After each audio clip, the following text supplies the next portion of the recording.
Assalamualaikum warahmatullahi wabarakatuh. Perkenalkan, nama saya Hanif Bayun dari kelas 10-2. Di sini kita akan membahas tentang bagaimana terbentuknya harga keseimbangan atau bisa disebut juga harga pasar. Harga pasar terbentuk ketika keinginan pembeli dan penjual bertemu pada satu harga yang sama-sama dianggap wajar. Dalam suatu pasar, pembeli selalu menginginkan harga yang lebih rendah, sementara penjual ingin mendapatkan harga setinggi mungkin. Karena itulah, harga tidak ditetapkan sepihak, melainkan muncul dari proses tawar-menawar, tidak langsung melalui permintaan dan penawaran. Agar lebih jelas, mari kita lihat grafik berikut. Grafik tersebut menggambarkan bagaimana harga keseimbangan terbentuk, dengan memvisualisasikan hubungan antara jumlah barang yang diminta dan jumlah barang ditawarkan pada berbagai tingkat harga. Bagian atas berisi tabel data, sementara bagian bawah adalah grafik yang memplot data tersebut, sehingga kita bisa melihat titik perpotongannya secara jelas.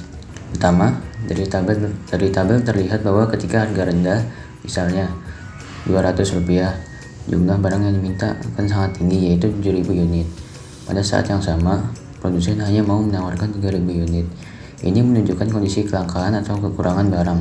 Permintaan jauh lebih besar dibanding penawaran. Sebaliknya, ketika harga berada pada Rp600, keadaan berbalik. Konsumen hanya mau membeli 3.000 unit, tetapi produsen justru menawarkan 7.000 unit.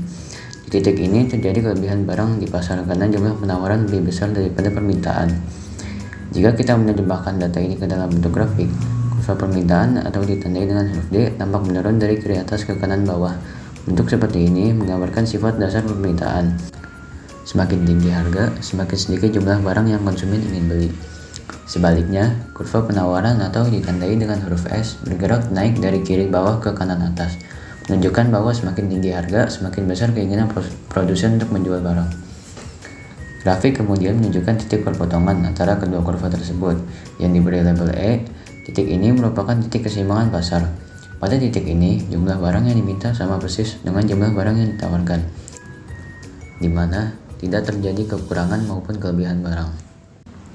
Harga keseimbangan penting karena menjaga pasar tetap stabil. Jika harga berada di atas atau di bawah titik ini, pasar akan mengalami kelebihan atau kekurangan barang. Oleh karena itu, harga keseimbangan sering disebut sebagai harga yang paling cocok menurut kondisi pasar, bukan karena ditentukan oleh pemerintah atau satu pihak, tetapi karena muncul secara alami dari interaksi antara permintaan dan penawaran. Nah, jadi seperti itu bagaimana proses terbentuknya harga pasar. Semoga ilmu ini bermanfaat bagi masa sekarang maupun masa depan. Terima kasih. Wassalamualaikum warahmatullahi wabarakatuh.